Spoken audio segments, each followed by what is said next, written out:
And for all other spellcasters, if you fumble during the night or underground, you will summon a randomly picked incorporeal troll. That will be some sort of undead creature, a ghost or a wraith or something like that. So spellcasting in ReconQuest can be dangerous, unless of course you are a bard or a ranger and you cast a spell in a temple area, in which case it will be perfectly safe. I will make a separate video where I talk about each and every spell, but I will talk about the different types of spells here, since this is about magic. Elves have an innate ability to draw power from the plants and animals around them, and this connection allows some of them to cast spells that influence and harmonize with nature. And this is called fairy magic, or glamour. It's graceful and subtle, and they cast their spells with fluid movements and a sense of artistry. So their magic is special in that way. Dwarves have a deep connection to the earth and minerals, and their runic magic often revolves around these elements. Their magic often enhances their already impressive skills or help them manipulate earth, metal and stone. There are orc shamans in this game, and orc magic is shamanistic magic, and it is in sharp contrast to the magic of the elves and dwarves. It embodies themes of destruction and corruption, reflecting their chaotic and violent nature. They draw their power from dark, malevolent forces, often considered taboo by other races. And then you have the human magic. Thulian sorcery, also called sympathetic magic. It is characterized by its diversity, a horrible word but I'll use it anyway, adaptability and deep connection to both nature and the scientific pursuits. The sorcerer harnesses the power of the natural world. He manipulates the spirits of nature by pretending to be one of them, channeling and controlling their power through his staff. If the name of a spell is written in white against a black background, it can only be cast and learned by a black sorcerer. For example, here you have 4 examples. The bard instead impersonates a deity, and by doing so becomes an avatar of the deity, and thus gains some of its power. The wand is his direct link to the divine. It links him to his deity like an umbilical cord links the fetus to his twin, the placenta, enables him to tap into and make use of the divine powers of this world.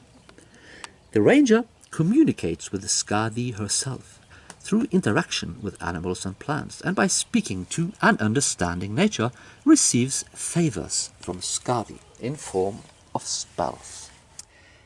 I skipped talking about equipment because it's not really very interesting and not worth an entire video, but I will briefly mention that you use coins in Thule, and as you can tell, one orichalcum piece, which will be needed for magic, I can talk about that later when I talk about spells, is worth 2,400 copper, a gold is 1,200 copper, a silver is 60 copper, and a copper is worth a copper. And then you have the weight of the coins. You have a conversion to the metric system if you want to know about that. And then you have the basic equipment. And here you have what I will talk about, because this video is about magic. A sacred cup. It's a golden cup or chalice, a holy grail, and an attribute to the goddesses, and May Queens. Anyone who drinks from this cup, when willingly served by a druidess or a May Queen, will have any curse on him lifted, and will get rid of the sick and poisoned condition. A bard's wand is a sacred bow taken from a tree, and I explained why they take it from trees, growing in a temple area, cut down ceremonially on the autumnal equinox by a bard, a midwife of the mind. Like an umbilical cord is cut and taken from the placenta when a child is born. This sacred wand holds the power of the divine, and can therefore be used by a bard to cast spells. Such a wand is free for a bard and unavailable for anyone else. Then you have Etin Stoneheart amulets, and I will actually talk about that later in the creature section, where there is all the information about that. A sorcerer's staff is a normal staff with a piece of orichalcum attached to one end, needed by the sorcerer to manipulate the spirits of nature in form of casting spells. Other than that, you have domestic animals and of course equipment. And equipment is, you know, like pretty much like in any other role-playing game, except here. Quartz magnifying glass, which can be used to produce fire very quickly in sunlight. And I will also mention turpentine, which you can put on your body to hide the human scent, and therefore gain a -4 adjustment to tests when sneaking and hiding in relation to animals and ethics for an entire day. And then you have transportation, housing, and of course how to build buildings.